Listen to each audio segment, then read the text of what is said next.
अब यो युसिएल नकआउटको तपाईँको ब्राकेट है, यसलाई भन्छ ब्राकेट। अब पहिलो कुरा भनौँ पोल। अब यो जुन छ दुईवटा फाइनल भिड छ, दुईवटा फरक फरक पोलबाट आउँछ भनेको यति एउटा पोल, यसलाई भन्छ अर्को पोल। यो पोल ए भयो, यो पोल बी भयो है। अब यसलाई भनिन्छ सब पोल। पोल ए भित्रमा पनि त्यसको सब पोल हुन्छ। यति एउटा सब पोल भयो, यति अर्को सब पोल भयो, यता पनि त्यही भयो है। अब हामी जाँदैछौँ सिडेड ब्राकेट सिस्टममा है। अब सिडेड ब्राकेट सिस्टममा मैले अघि नै भनिहालेँ, टिम्सहरू पेरिङ अनुसार आफ्नो अपोनेन्ट डिभाइड गरेर हुन्छ। त्यहाँ 9, 10 र 23, 24 यसरी नै आफ्नो पेरिङ भइसकेको हुन्छ। पेरिङमा नकआउटको प्लेअफको ड्रमा के हुन्छ भन्दाखेरि चाहिँ सुरुमा अनसिडेड टिमको यहाँ हुन्छ ड्र। अब अनसिडेड टिम भनेको भन्दाखेरि जो 17 भन्दा पछाडि छ, 17 देखि 24 सम्म जो छ उनीहरू हो अनसिडेड टिम। ड्र कसरी हुन्छ भन्दाखेरि दुईटा पेरिङ हुन्छ। जस्तै मानौँ हामी कुरा गरौँ यहाँ 17, 18 को कुरा गरौँ। 17, 18 मा एउटा चुज गर्ने। अब जो आयो त्यहाँ त्यो एउटा पोलमा राख्छ, अर्को पोलमा जान्छ। जस्तै यहाँ मैले 17 मैले निकालेँ, 17 पोल एमा बस्यो है। त्यसपछि अब अर्को 17 को पेरिङ कुन छ? 18। 18 सिधै जान्छ उतापट्टि अर्को पेरिङ, अर्को पोलमा हो। अब यस्तै गरी अरू अनसिडेड टिमहरूको यसै गरी पोल डिभिजन हुन्छ। तपाईँ यहाँ हेर्न सक्नुहुन्छ अरू अनसिडेड टिमको पनि यहाँ ड्र भइसक्यो। जस्तै अब 22 र 21 पेरिङ छ। अब यसो गर्दाखेरि 22 यो पोलमा पर्यो भने 21 यो पोलमा पर्छ। 23 र 24 को पनि ड्र गर्दाखेरि 23 ए पोलमा पर्यो भने अटोमेटिकली 24 बी पोलमा पुग्छ। यसरी अनसिडेड टिमको सुरुमा हुन्छ ड्र है। अब त्यसपछि आउँछ सिडेड टिम। सिडेड टिम्स भनेको 9 देखि 16। अब यहाँ अपोनेन्ट त अलरेडी फिक्स भइसक्यो। 23 र 24 9 र 10 सँग भिड्नेवाला छ। अब यहाँ सुरुमा 9 र 10 को पोल डिभिजन गरौँ। मानौ पोल ए को लागि 9 पर्यो भनेपछि 23 र 24 सँगै भिड्ने हो। मानौ 9 पर्यो भनेपछि यहाँ 9 बस्छ, यता बस्छ 10 है। 9 एउटामा परेपछि अटोमेटिकल्ली 10 अर्को पोलमा परि नै हाल्यो। अब यहाँ फिक्सर सेट भइसक्यो। 9 भिड्छ 23 सँग, 10 भिड्छ 24 सँग। र यहाँ एडभान्टेज 9 लाई के हुन्छ भने 9 ले 2 लेगको फिक्सर खेल्दाखेरि रिटर्न फिक्सर चाहिँ आफ्नो होममा खेल्नेवाला छ। अब यसरी भयो यहाँ फिक्सर डिभिजन। 23 यता यो पोलमा पर्यो, 24 यो पोलमा पर्यो।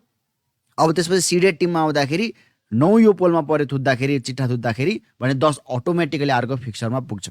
अब त्यस्तै गरी 19 र 20 भिड्छ 13 र 14 सँग। अब मानौ यतापट्टि चिट्ठा थुत्दा 14 पर्यो भने अटोमेटिकली 13 यतापट्टि पर्ने भयो। अब यस्तै गरी तपाईँले हेर्न सक्नुहुन्छ, यहाँ मैले अर्को पनि बनाइदिइसकेँ। अब 21, 22 भिड्नेवाला छन् 11, 12 सँग। अब चिट्ठा थुत्दाखेरि 11 पोल एमा पर्यो भने अटोमेटिकली 12 पोल बीमा पर्ने भयो।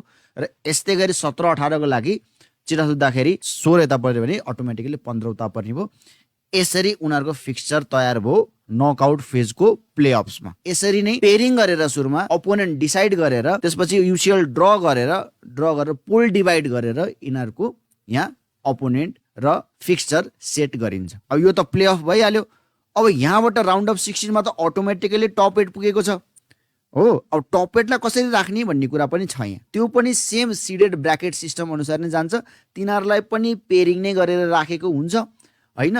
1 र 2 पेरिङ, 3 र 4 पेरिङ, 5 र 6, 7 र 8 गरेर राखेको हुन्छ। र त्यहाँ पनि इन्डाइरेक्टली एउटा सिडेड सिस्टम हुन्छ। 1 देखि 4 सम्म एउटा सिड, 4 देखि 8 सम्म अर्को सिड।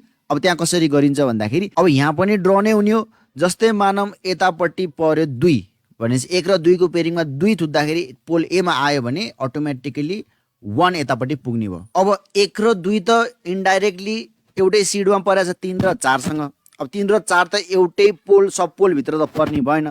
सो त्यही भएर 3 र 4 अब यहाँ हुन्छ। अब मानव चिट्ठा थुत्दाखेरि 4 यहाँ आयो भने अटोमेटिकली 3 यहाँ पुग्ने भयो। 6 र 7 को गरौँ। 6 र 7 मा मानव 7 यता पर्यो भने 6 यता पुग्छ।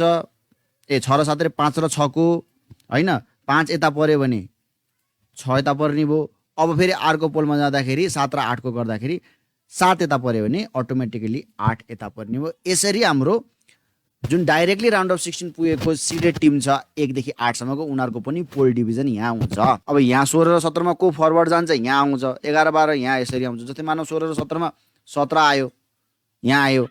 अब 11 र 22 मा 22 आयो रे। 19 र 14 मा 14 आयो। 9 र 23 मा 23 आयो। यसरी अब यता पनि 15 र 18 मा 18 आयो, यता 21 आयो, यता आयो 13 मानौँ, यता आयो 10। अब सक्यो राउन्ड अफ 16 को टोटल टिमहरू पनि सक्यो। अब के हुन्छ राउन्ड अफ 16 बाट त सर्लक्क यहाँ quarter final, semi final, final यसरी हुनेवाला छ युसिएल को नकआउट। यो हो सिडेड ब्राकेट सिस्टम।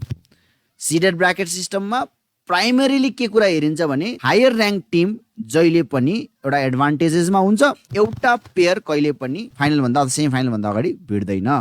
सो यो रह्यो च्याम्पियन्स लिगको नकआउट फिक्सचरको सबै नाली